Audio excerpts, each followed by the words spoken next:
each one contributes to choice. Okay, so I'm just going to draw this over here.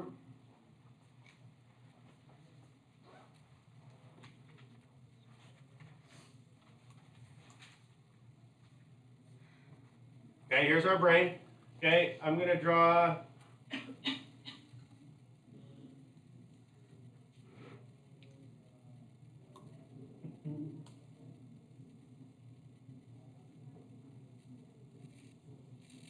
I drew these in black on the other diagram on the computer. Okay?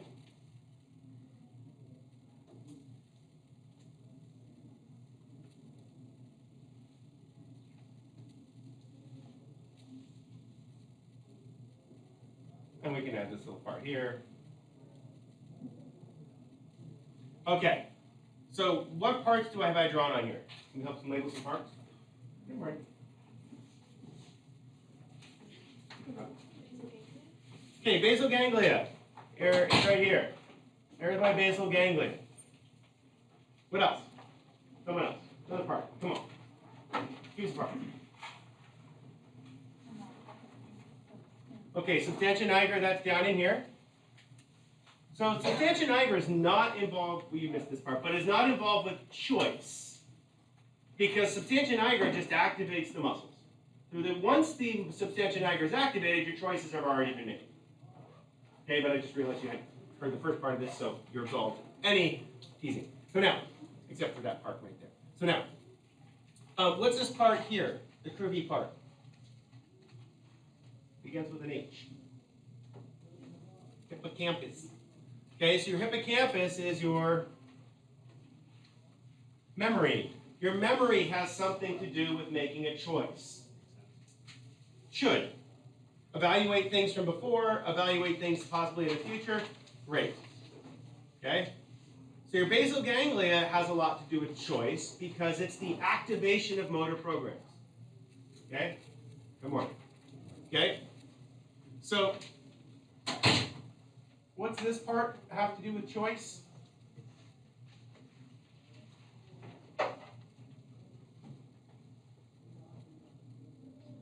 Primary motor cortex.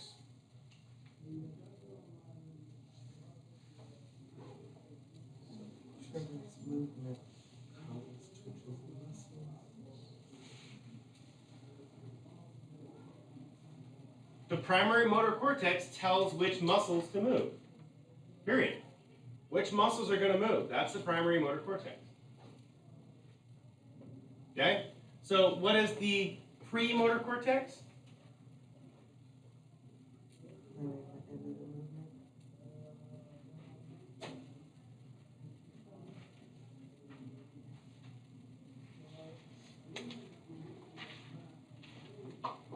The premotor cortex is going to plan where the behavior ends and what's the next behavior. So the premotor cortex is planning sequence of behavior. Sequence. So if I need to put the cap back on the pen, so a lot of times if you notice that I will sit, this pen cap's not working very well, but I'll stick it on my finger. Yeah, I don't use the pens very much in my classes anymore, but I'm really paranoid about the pens drying out. So I always do this. So as I'm writing, and then immediately I can put the cap back on, and then if you watch carefully, I will push down with my thumb to make sure that the cap is firmly on. Dr. Utgard, when he teaches, he takes all the caps off his pens and sits them up like this on the thing, and I sit. It's terrifying, okay? So, but now, in order to get the brown one on the brown one and the purple one on the purple one, what do I need to do? To adjust my motor program.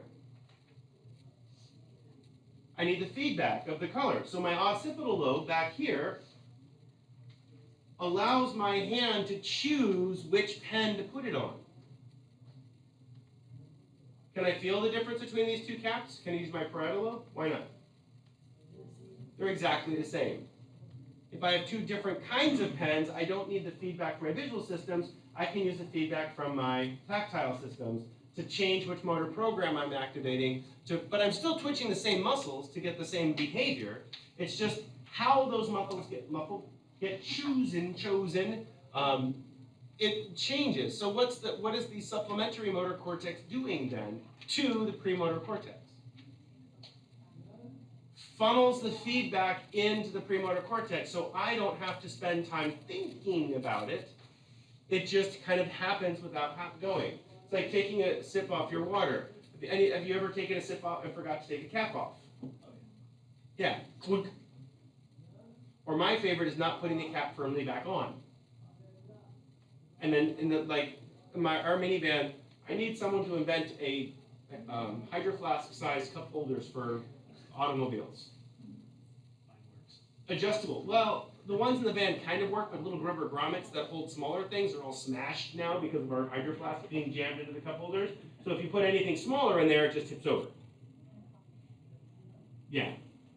So it would be nice if they made cup holders with adjustable grommets. So you twist the top and it adjusts the diameter of the top. It's not too hard engineering-wise to make, but that would be very nice to put in a car. So someone please patent that so we can have it for next car. Anyway, but so with my flask that I'm using right now, if I put it there, I jam on the brakes, it just falls forward. It goes clunk. And the other morning it flew forward and dumped ice water on my son's sock on his way to school. Squish, squish, squish. Anyway, so yeah, so maybe if I have a lot to write down in a short period of time, I'm going to take the cap off and leave the cap off so I can write. And in fact, they actually do make the little ends of these so that you can maintain cap holding technology without, okay? But can't do that, bless you. Okay, so the motivation comes in.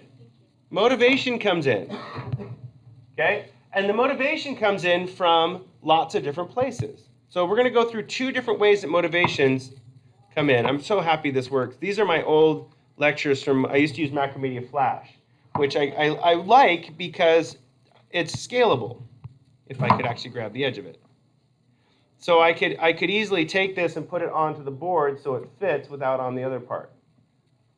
I like the whiteboard part better. I just need to start making the whiteboard parts fit better. See how it kind of fits the... Anyway, so we're going to get into, very simple, get into the motivation of your hypothalamus. The motivation that your brain gives you to choose behaviors. And this is we're still in the unconscious choice mode.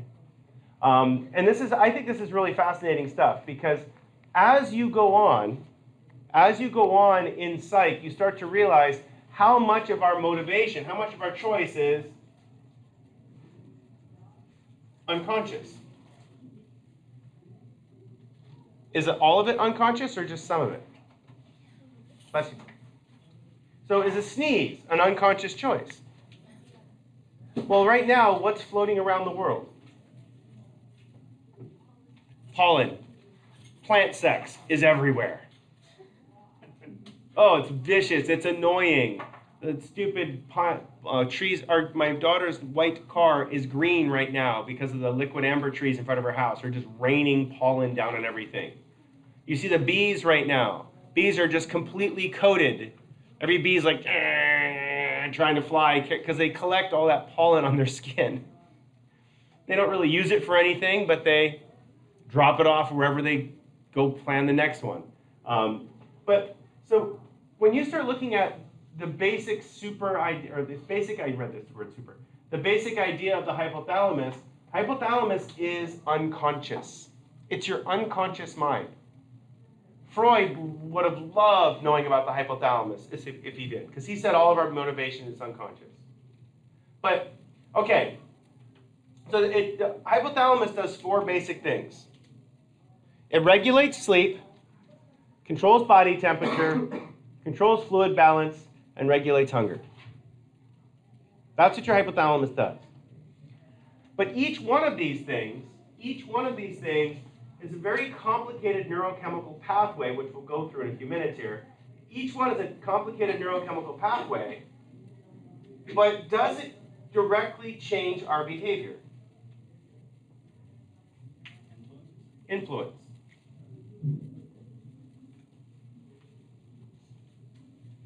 And probably the second part of Thursday and most of Tuesday, we're going to be talking about this.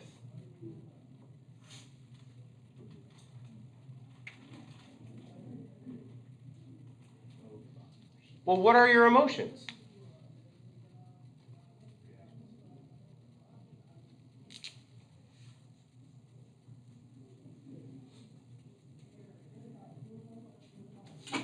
So emotions are pre-reactions to things. Pre-reaction.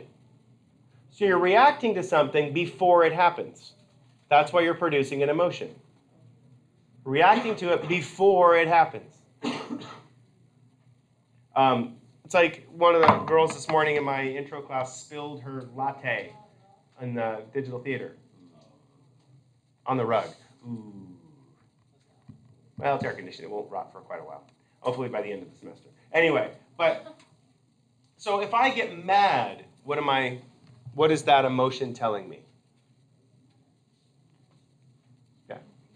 So when you say pre-reactions, it's pre-reactions of what you're going to do, not to, because the action already happened and that's what you have. Right, but if I get mad at her, I'm producing an emotional response of anger toward her. Right? I'm not. But if I were, why would I get mad? Why would I get angry? I'm anticipating getting in trouble for her spilling something in the digital theater later. So I'm going to get mad at her as a response to what might happen as a result of this particular spill. So the emotions we'll talk a lot more about are very similar to the way that we're talking about these things today. Is that they're pushing forward your thoughts, pushing forward your predictions of outcome, and they feed directly into the supplementary motor cortex. They're pre-feedback based on your experience. Cool list. Okay, so we're going to talk about consciousness a little bit later when we talk about sleep. But the suprachiasmatic nucleus regulates sleep. Regulates sleep. And I wanted to put this one up here first because the suprachiasmatic nucleus regulates sleep by producing of chemicals.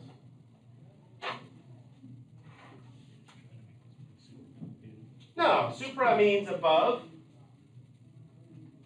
Oh, supra means below. Sorry, supra. Super is above, supra is below. Chiasmatic is the optic chiasm. And nucleus means it's a cluster of cell bodies.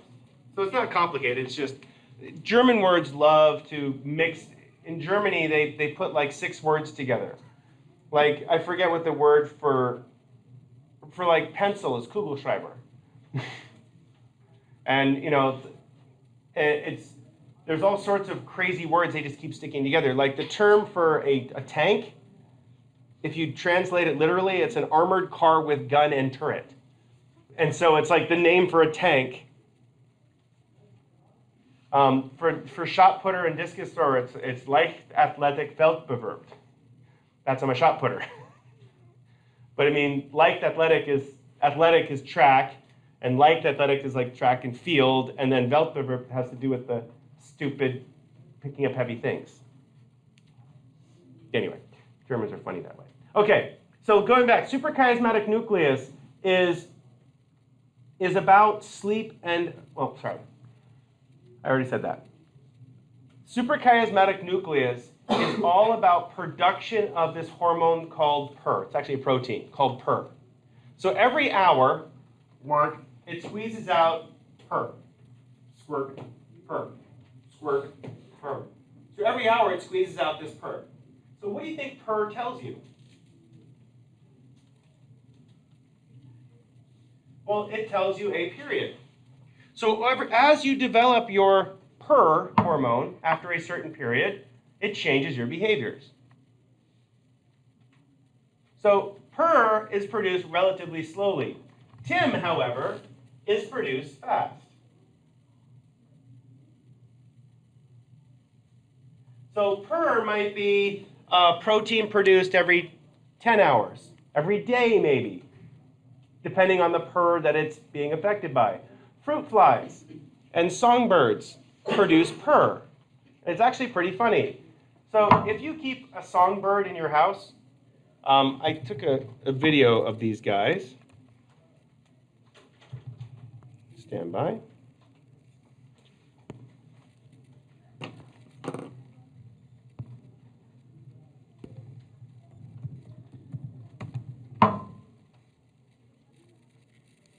Should be one of the latest ones on here. You're really not helping me, computer.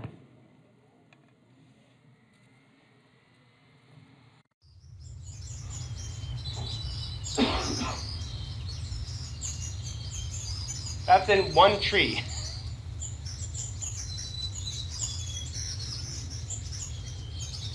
What are they doing? No. They're going, hey, you up? They're looking for sex. Parents aren't home. The parents are home and they're probably having. Okay.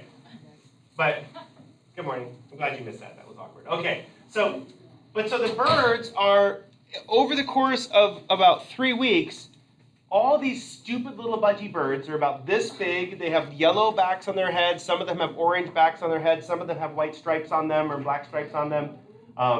They're just these little stupid Tweety birds, about this big. Every single one makes its own noise. Tweet, tweet, tweet, chirp, chirp, chirp, chirp, tweet, tweet, tweet, tweet. And the mockingbird listens. And then you will notice over the next 3 or 4 weeks, what will the mockingbirds be doing? At 3 in the morning going, choo, choo, choo, choo, choo, bah, bah, bah, bah, bah, bah, bah, bah. And they make all sorts, whatever noise that they've heard, they will they go through the repertoire. And if you count, they repeat. This is when you can't go back to sleep. They'll repeat the same one after about 10 different bird sequences. And then after about 2 or 3 sequences of repeating, then they shift gears, and then we'll have one repeat, and then they start going out. So if you record it, you can actually pay attention to that. Yeah. To attract a mate. And so what the little birds do is that the bird with the coolest song, the ladybirds go, ooh, I like your sound, and fly over to them. But this is how come it's only for a very short period of time? Right now, all the plants are pollinating and everything is producing a tremendous amount of pollen. And the birds are mating and having eggs. Later on, when all these wildflowers go to seed, the moms will be incubating the eggs. Why would they wait for the plants to go to seed before they incubate their eggs? They eat seeds. So if they lay an egg in December, they'll die because they don't have enough food to have the egg. So this period is a really important thing. So over the time, this period has come up to about a year, and it's a little bit seasonally adjusted, but it's pretty much about the same time every year. The stupid swallows fly through Capistrano.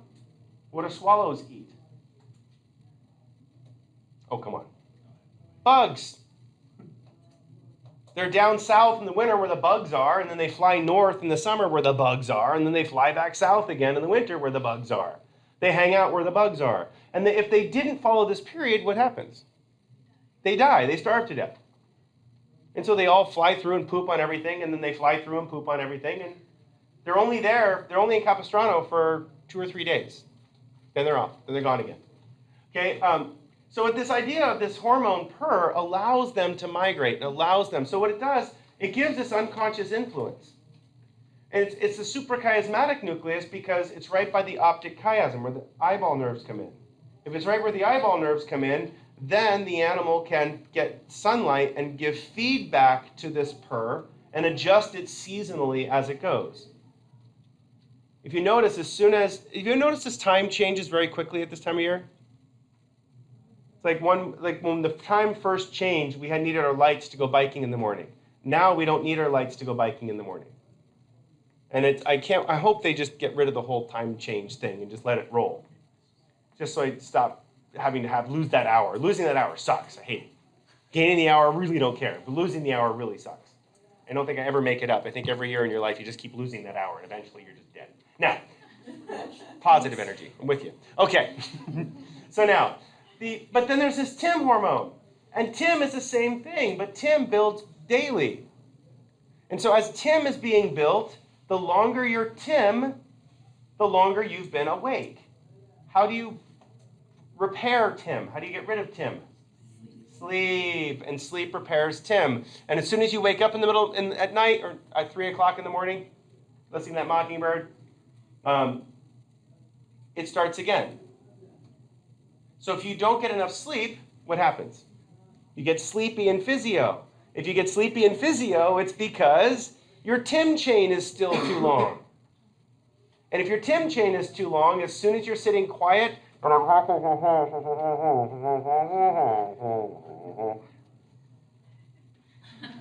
gone. Okay? Especially, anybody have a night class? They're brutal. Yeah, especially, and they're hard. I mean, if you're a night person, you're like fired up and tippity-tap, let's go. But if you're like my Grossmont night class last summer, a lot of my students were morning people that were taking it because they didn't want to take an online class. And they're like sitting there. Well, yeah, working nights, how do you survive working nights?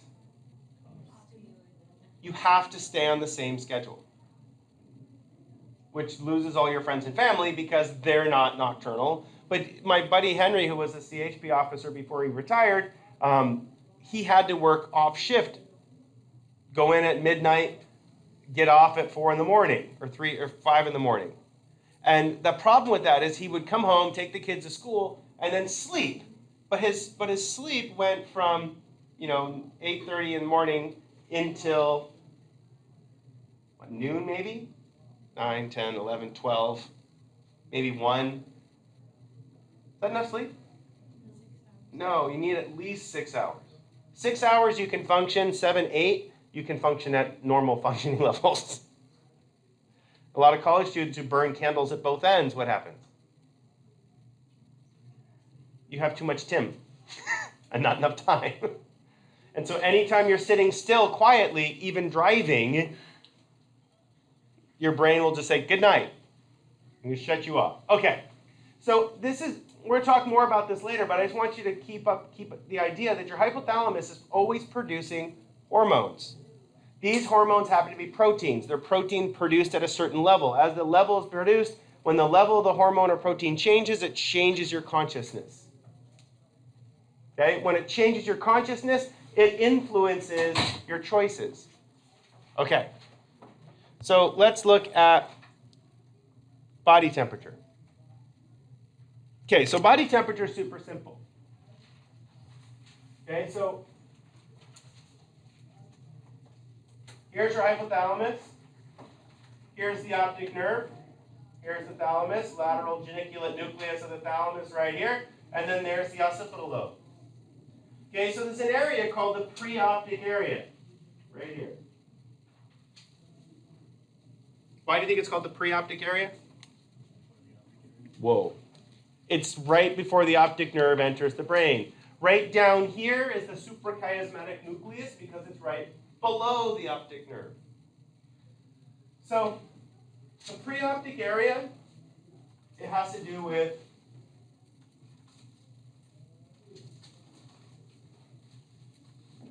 the behavior of emotions. Not emotions, sorry.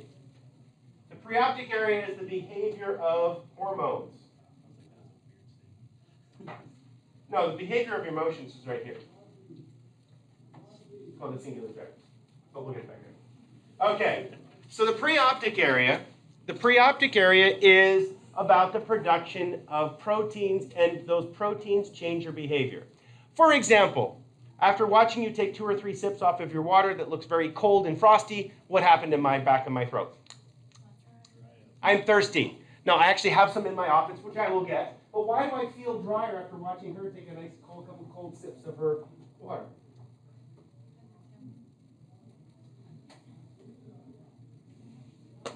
Why do I feel thirsty?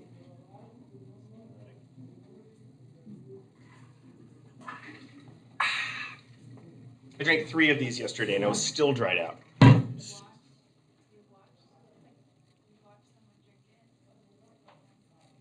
So the preoptic area triggers the production of hormones at a certain particular rate. If I watch somebody take a drink of water, what happens to the production of thirst hormones? They go up. Even though my hydration levels have not changed over the course of 6 minutes, but my thirst, what is the thirst?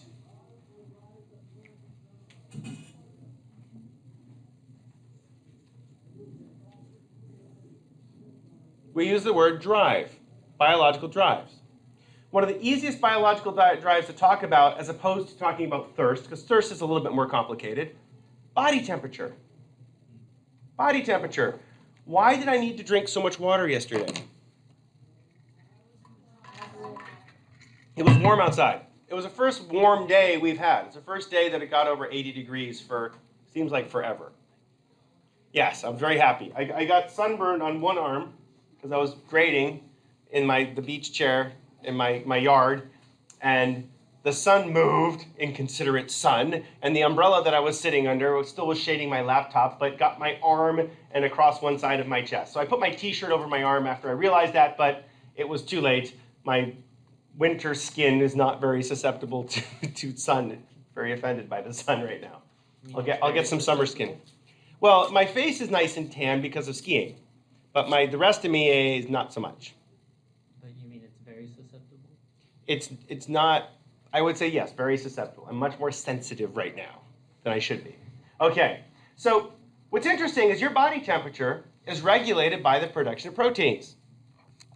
So if I'm producing proteins, okay, if I'm producing proteins, oh, I can't draw on that, that's why. I have to draw on it this way. What?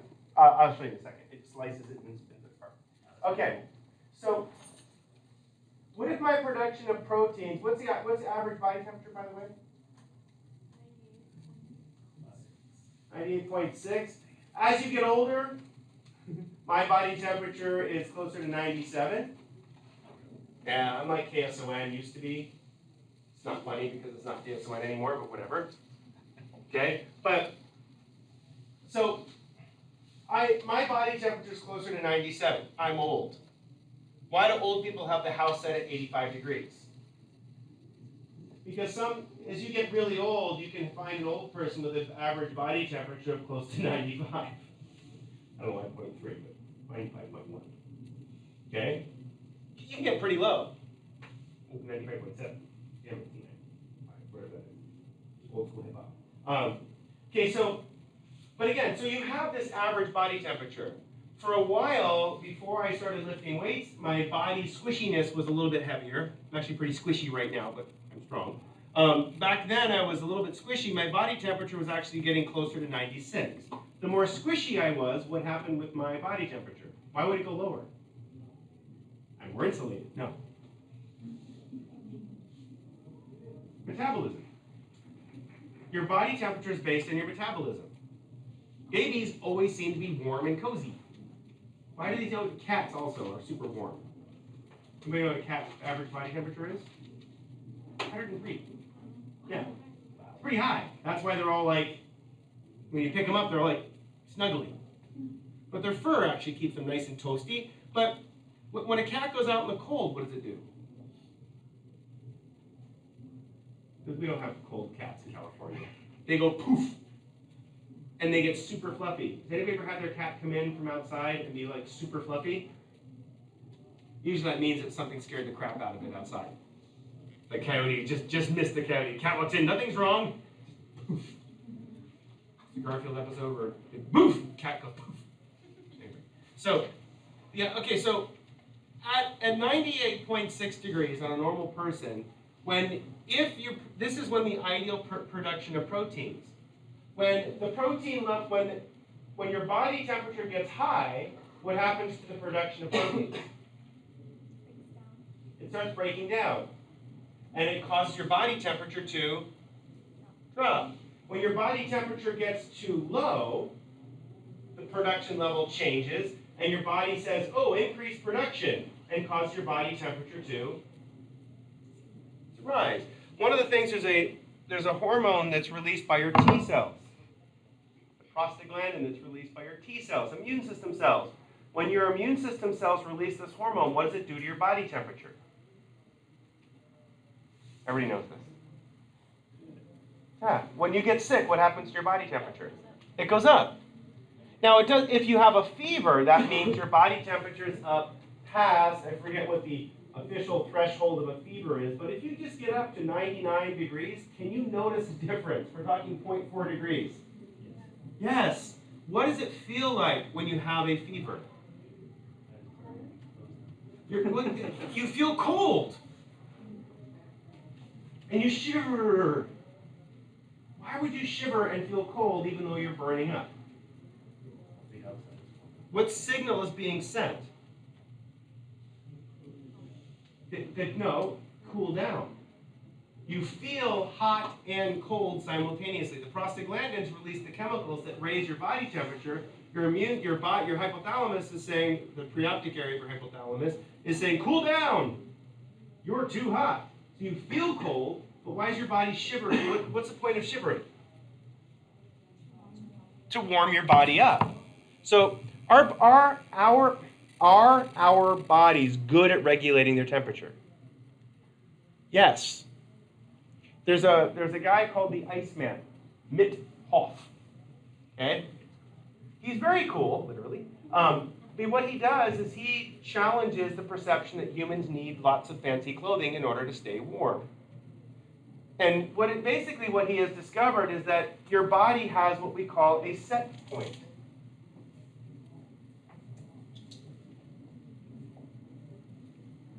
In 3 weeks from now, an 80-degree day won't cause you to change what you're wearing. But right now, an 80-degree day causes everybody to start sweating profusely and drinking tons of water. Well, how come it won't affect you 3 weeks from now, 4 weeks from now? You get used to it. Your body figures it out. When we go up to the mountains, we were up there and it was in the 20s while we were skiing over Christmas. And one day we went skiing, it was 14 degrees. That's freaking cold. But by the time we were there for 2 or 3 days, I'm going to take the trash out, taking the dog for a walk. I'm wearing my shorts, my slippers, and a jacket. And am I cold? No. Because your body just goes, okay, I get it, changes the way your body's producing these proteins, and your metabolism goes up. And so you just burn more calories, and you don't notice the cold. It's really kind of interesting, but the idea of a set point, I'm going to write this up here, this is the key for understanding. Your hypothalamus doesn't work in absolutes, it's ranges.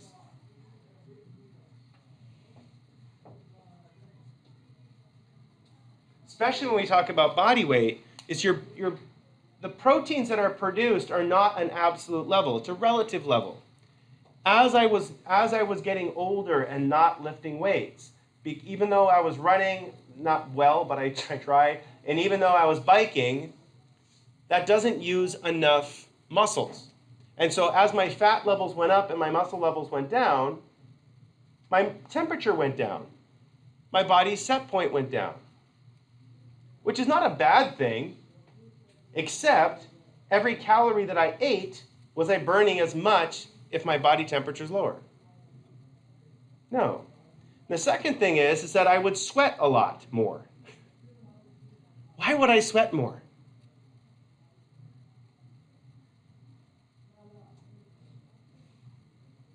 What causes you to start sweating? Raising your body temperature.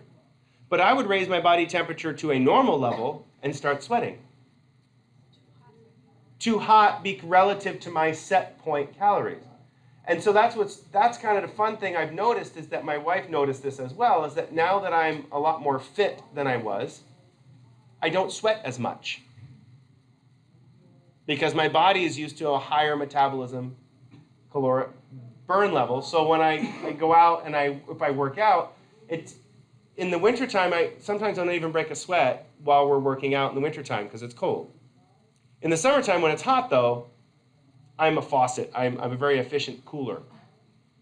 It's gross, actually. It's just kind of yucky. Okay, so just to see where this is, there's the preoptic area.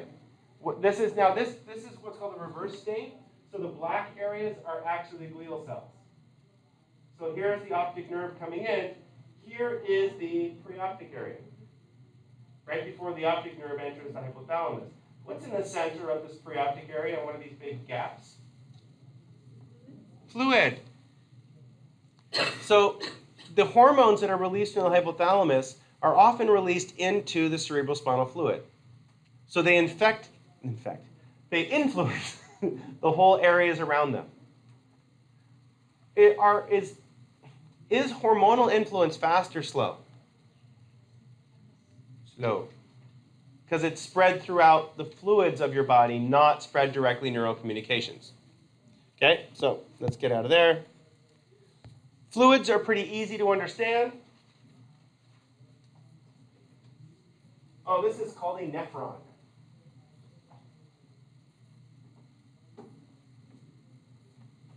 This is called a nephron.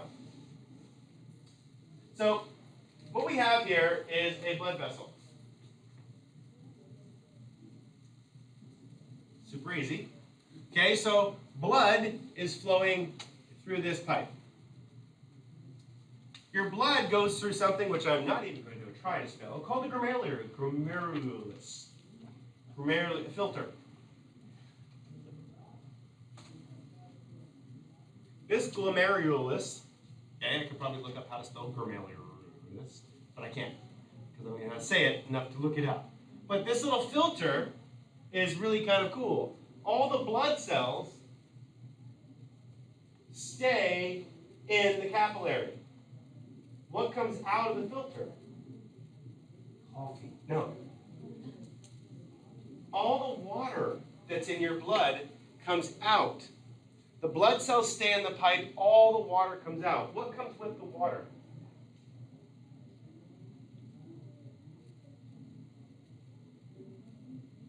Any toxin?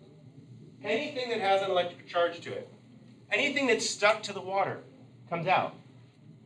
So all of your body's wastes, all of the amino acids, a lot of proteins get stuck into into the water, into the charged particles. Then something really interesting happens. As the water flows down this nephron, that flows down this pipe, a lot of the sodium is drawn back in to the blood cells. Sodium channels drawn back in. So what comes back in with the sodium? Water. So what we have with this glomerulus thing is you have a filter. All of the crap comes out of your blood, and the water goes back in your blood. Do the blood cells ever leave? No. Is it good to have blood in your urine? No. Just saying. Ever go get checked right away. Okay. So this little filter right here is an amazing thing. How fast does your body filter all of its fluids? Not pretty fast, like psychotically fast. Wait. Almost got that. Now this one's pretty good. How long does it take for your body to filter fluid through the kidney?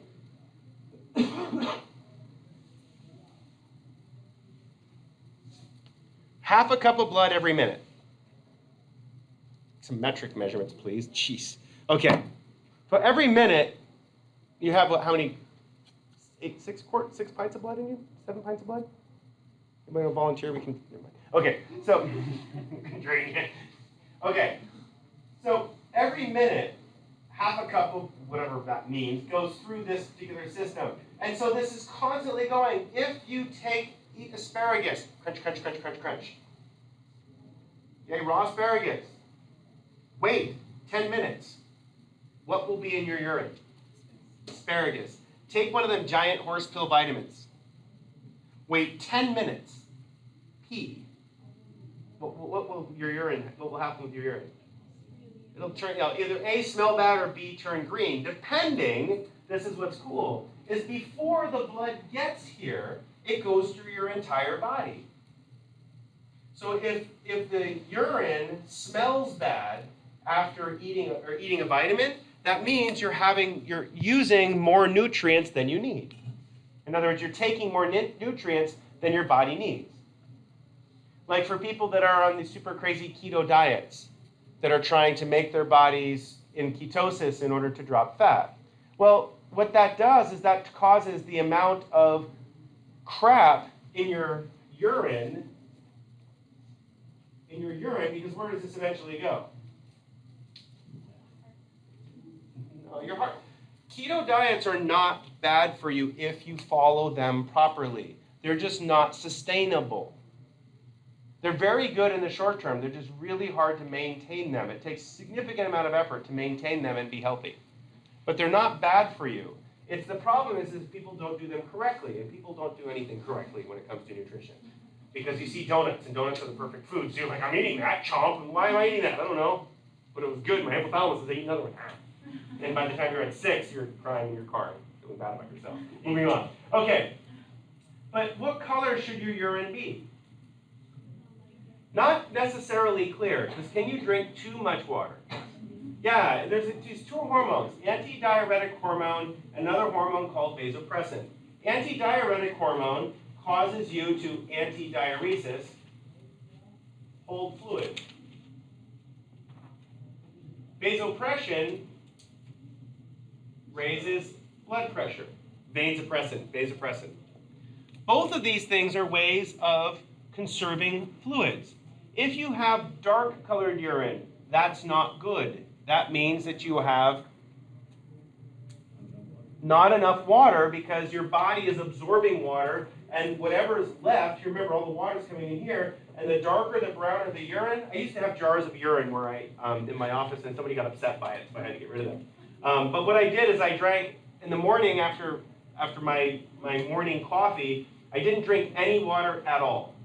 And that at 8 o'clock, I peed in a cup and had a sample of my urine, and then I drank a bottle of water, and then at 8:45, I peed in the cup, and then I drank 2 bottles of water, and then every half hour, I peed in the cup, different little vials, and I had them all lined up on my desk, and someone said, that's disgusting, and I had them for about 10 years. What? Okay, yeah, it's a little weird. Okay, moving on. But what's cool is you could actually see the dark brown to drinking 5 bottles of water in a half an hour to crystal clear. And it was actually kind of cool. There was actually a little bacteria colony that started growing in the last one because when you drink lots and lots of water, what do you flush out? All this bad stuff that's floating around. So is it good to drink enough water to flush stuff out? I highly recommend green tea.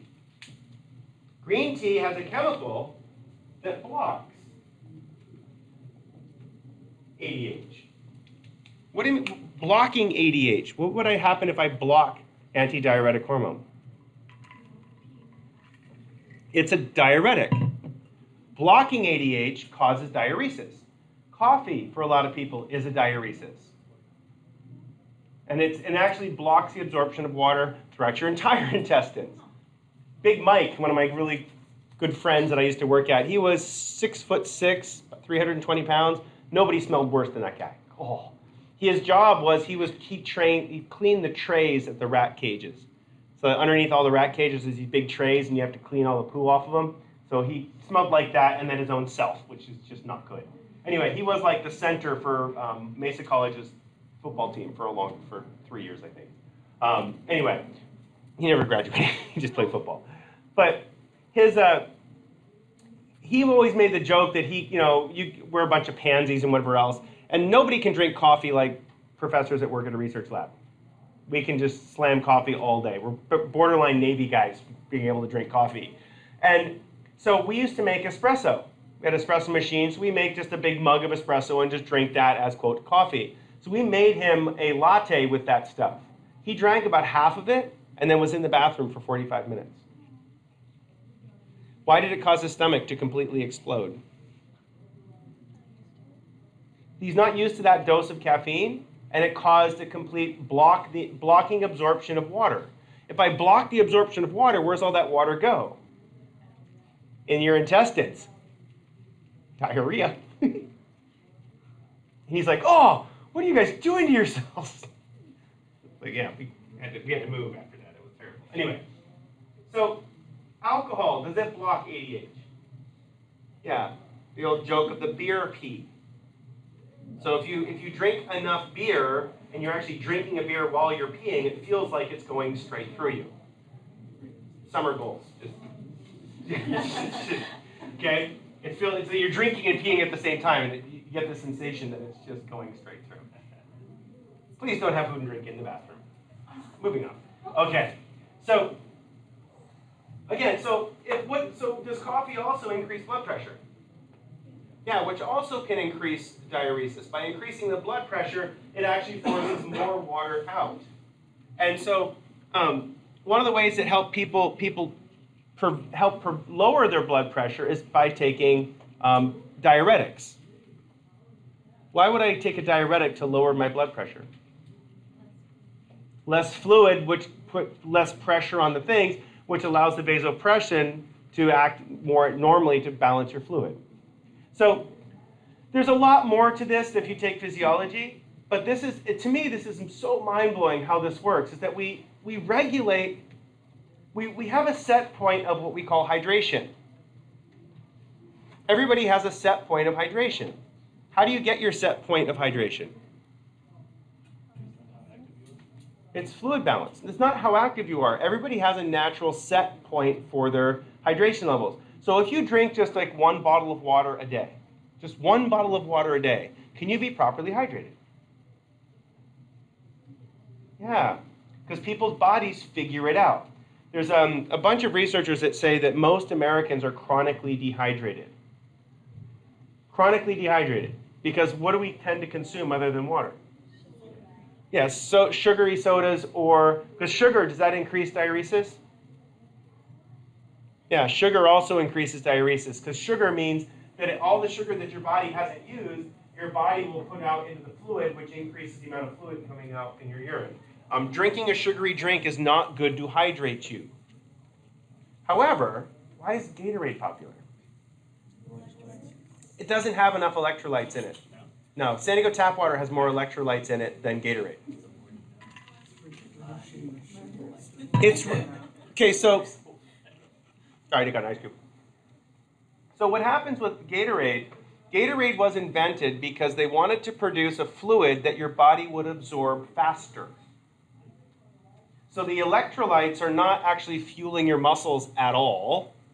They're actually just absorbing the water into your system faster. If I add vitamin C to your water, if I add a lemon squeeze to your water, do you absorb that water faster? Yes, because one of the things that vitamin C does is allows for nutrients to be absorbed into your body faster. That's why eating vitamin C is actually good for you. If you have vitamin C and your multivitamin, you can absorb more of the calories from your vitamin C. And no mega doses of anything don't do anything for anybody, aside from make your pee very orange. Okay, moving on. My favorite is that neon green urine that you get from some of those vitamins. Nope. Oh, is this the pain one? Hello? Hello? Aw. Oh, I missed it. The pain, they called me yesterday about my pain. We're calling about your pain. I have pain. I didn't know I had pain. We can help manage your pain. I really want to know if they're going to try to sell me OxyContin online. Wouldn't that be great? No, they did yesterday, though, in Stats. No, I mean, like, they could just sell you online? I thought it was like, they're trying to, like, regulate it. It's a robot calling from Pakistan. I don't know. They can do whatever they want. Okay. I've been texted by weed distributors. Nice. Where's my delivery, man? Okay, so. Not buyers, but distributors. Oh, okay. So. Yeah, the buyer's on a separate phone, I understand. Okay, so. So think about this as a set point. If I drink, like, I will drink probably 2 or 3 of these a day of water over the course of the day. If I don't drink 2 or 3 of these over the course of the day, what happens to my hydration levels? It goes down. But if I'm, like when we're up skiing or something, I can't carry 3 of these the whole time that we're skiing. I carry a smaller water bottle in my pocket. And I will drink probably 2 or 3 of those. What if I chug 6 gallons of water when I get home? Would that work? Well, you can actually get what's called water toxicity. And water toxicity is if you drink too much water, it causes your body not to be able to flush out the nutrients, and you can actually die from too much water. It's about 2 gallons in an hour. If you drink 2 gallons of water in an hour, your body can't process quite that much fluid. There's some lady that died on the Hold Your Wee for a Wee A nurse called the radio show and said, get her to the hospital immediately. She's suffering from water toxic something. But it causes your potassium levels to get too low, which can cause all your blood vessels in your brain to dilate, which causes aneurysms and can kill you. So don't drink water. Now, okay. So there's two basic motivations of thirst. There's two basic motivations of thirst. There's osmotic thirst, which is right behind the screen. Sorry. I want to make it just... Don't... There's a setting to make it so it doesn't auto-snap on the window, and I cannot find it. Okay. Exactly the same as where it was. You are a really stupid computer. I mean that in all kindness, though, computer. Don't snap. Ah! Fine. Okay, so what does osmotic mean?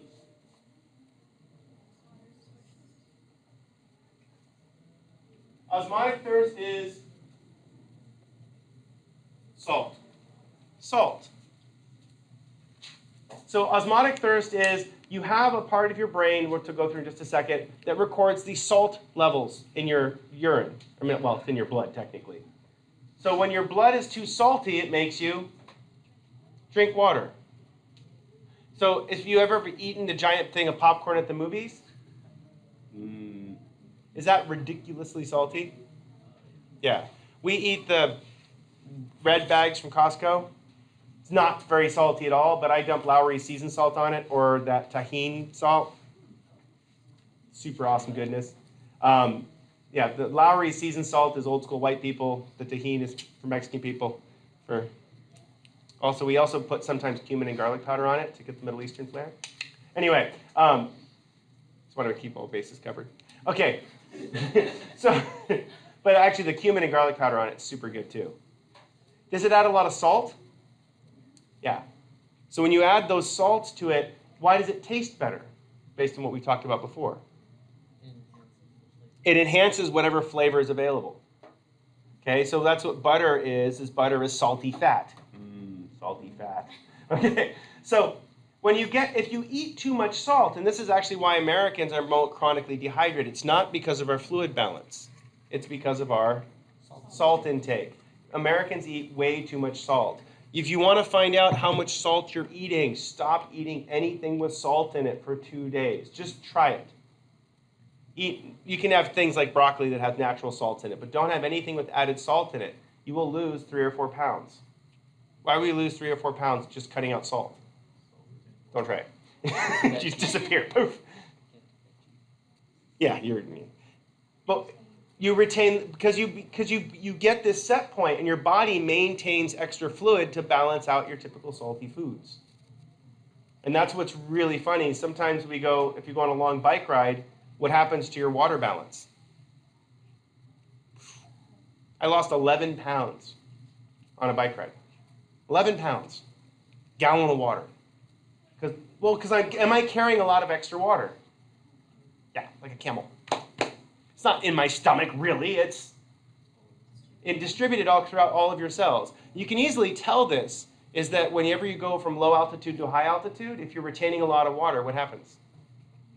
You bloat. The air pressure changes, and all of a sudden you can't get your ring off. You're all puffy. The same thing if you go in the ocean. If you're retaining a lot of water, what happens? All the salt messes with you. It's kind of cool. Okay. So here's the part of the brain. The long words. We're just talking about this in my intro class. Is that the social psychology has all of the long words in the intro. De-individualization, and those kind of words. Psychoneuroimmunology. Okay. So the part of the brain is called the OVLT. Anybody know what Ovaltine is? It's a vitamin fortified chocolate milk. So a bunch of researchers at anybody know where Gatorade comes from, by the way? Start history lesson. Florida State. The Gators. When you're playing football in Florida, what happens? You sweat a lot. So they developed this thing to produce a way to help the athletes not get dehydrated. That's why they invented Gatorade, so they could absorb water faster so they could not get dehydrated during practice. Gatorade. University of Wisconsin did an experiment with pickle juice. Okay? I love pickle juice. If you actually drink pickle juice, it's got the same electrolytes and benefits that Gatorade has. The burps are a little bit worse. Oh. But if you add a little bit of vinegar to water, does that help the body absorb the fluids faster? Yeah, a lot of people who do these cleansing diets and everything else drink vinegar and cayenne pepper and all these things. That just helps water absorb into your body faster, and so you end up flushing out a lot more toxins. I don't think it's necessarily good for you because I think you also flush out bacteria that are useful for your digestion, but whatever. Our neighbors are doing a cleanse right now with their families. They're all like, we're walking by chewing things because they're oil juices. It's kind of fun to tease them. Okay, so the organum vascular lateral terminalis, OVLT, that part of the brain registers salt. Super easy to understand.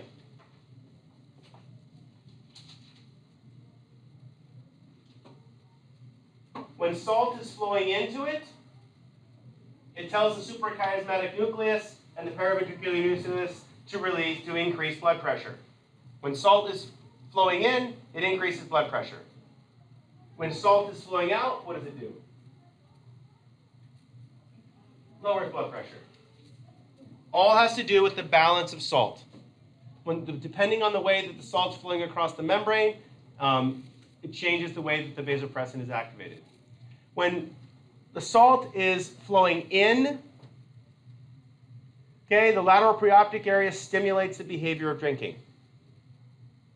What's cool is if I damage the lateral preoptic area, remember, preoptic area is behavior. Influence of behavior. So if I all of a sudden am eating a lot of salty foods, am I going to start looking at things that are liquidy? There's what was the movie with Did you say when salt is present? the higher the salt in the blood, the faster the sodium is moving across the membrane to the OVLT, the more likely you are to seek water drinking behaviors. So higher the blood pressure, more salt. No.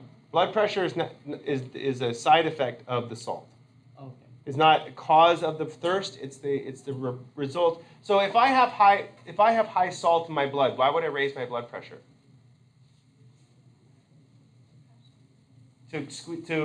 I would raise my blood pressure to get more liquid into my blood. It means my blood is more concentrated. I have to go read that again. It's complicated. Okay. So then, the lateral preoptic area makes you look for fluids. Makes you. The more we talk about drinking, what do people keep doing? The Phineas and Ferb episode where they shoot each other with the dehydration rays. Oh, it's a great one. And they're both going, let's go get a drink of water. So the idea of this lateral preoptic area controlling thirst. If you're really busy, do you notice how thirsty you are? No, because it's not a direct connection until thirst is at a critical level. What's more important than drinking when you're thirsty, because if you drink when you're actually thirsty, the OVLT is already saying your salt concentration is out. Your salt concentration's out. That means you're already too salty. Okay, so why should you just drink a little bit all the time? That maintains a healthy balance and set point. The FDA recommends you drink 8 8-ounce glasses of water a day, 64 ounces of water a day. It doesn't say you should drink them all at once. It says you should drink them slowly throughout the entire day. And my father-in-law is really funny. He never drinks water. Never. I mean, he'll have like one of those little bottles of water all day and sip on it all day. He's never dehydrated, and he has to pee all the time. So is he hydrated? According to his set point, his body maintains his hydration set point even though he doesn't drink a lot of water. Because if he does a lot of exercise or sweats a lot or is up in the mountains, does he have to drink more water? Yeah, because his balance is set a little bit low. My balance is set pretty high. I drink a lot of water, so I carry a lot of water with me. And so I can go for a longer period of time without drinking because I have a lot of water in my system. But to me, it's like sometimes like at school, I'll forget if I leave my water bottle in the car, I just won't drink any water all day because I just kind of forget about it unless I have it with me. And then when that happens, though, what happens when I get home? I'm crazy thirsty. Because then I realize my lateral preoptic is like, you need to drink. And I'll drink 4 or 5 big glasses of water, just chug them, and let my body kind of sort it out as the afternoon goes on. But usually that night, if I get dehydrated during the day, I snore. Because my cells are not flexible enough because they're not full of fluid. Okay. We don't care about the super details here. Okay. Why is that all zoomed in? Interesting. It's really weird how that was zoomed in. Okay. Oops. All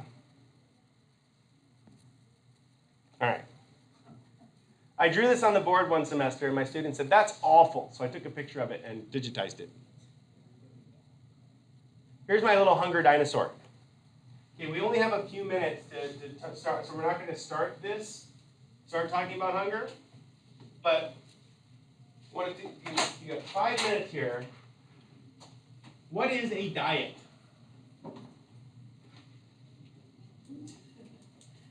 Evil. No. If you're Garfield, it's die with a T.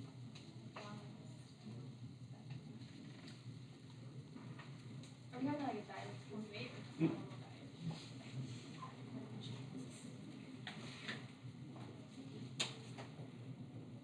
diet? Your diet is what you eat over time. When people say, I'm going on a diet, what do they mean? They're changing the way that they eat. Because you have a diet. And your diet is consistent. Now, what's interesting about this is that your brain has all sorts of things that we're going to go through. And what is the goal of your brain and your diet?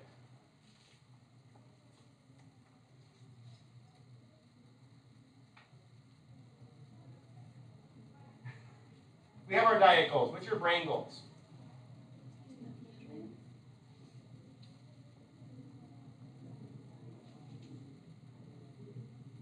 Okay.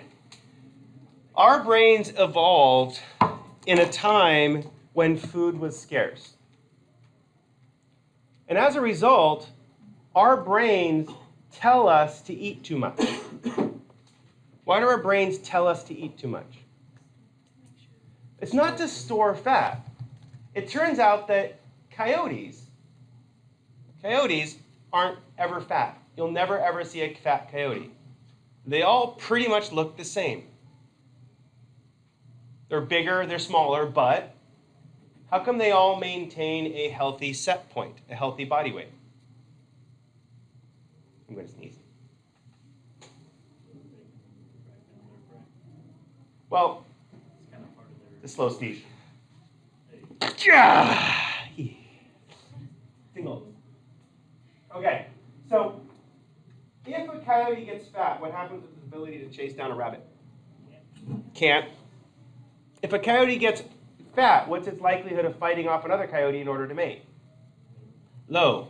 Let me fight you. I'll eat this house cat over here. Okay? And so what coyotes do is coyotes share their food. So when they go grab your kitty cat and bring it home, bring it to the pack, and they all grab a piece and eat it, and then come back and leave a part in your front lawn because they just want you to know. I know, it's horrible. Coyotes are mean. Okay, unless you don't like cats, then they're still mean. Okay, but the coyote, well, if you ever watch dogs eat, they share their food, but what do they do first? They snag as much as they can for themselves first. It looks like they're going to eat the whole thing. but they run in and all grab a couple big bites. But once they've had a couple big bites, who gets the rest of it? And it goes down the order of the pack. The top dog, pardon the pun, gets the most food. And then as it gets down toward the bottom, the smaller, weaker ones get the least food. And that's the way it is. Now, we'll get back when we'll talk about this next time, because it's all about the balance of these two things. If you're in my 201 class, we do have our guest speaker is coming today, so I'm going to go get him food, and then we'll go up there. So, What's the Vegas? sorry, computer.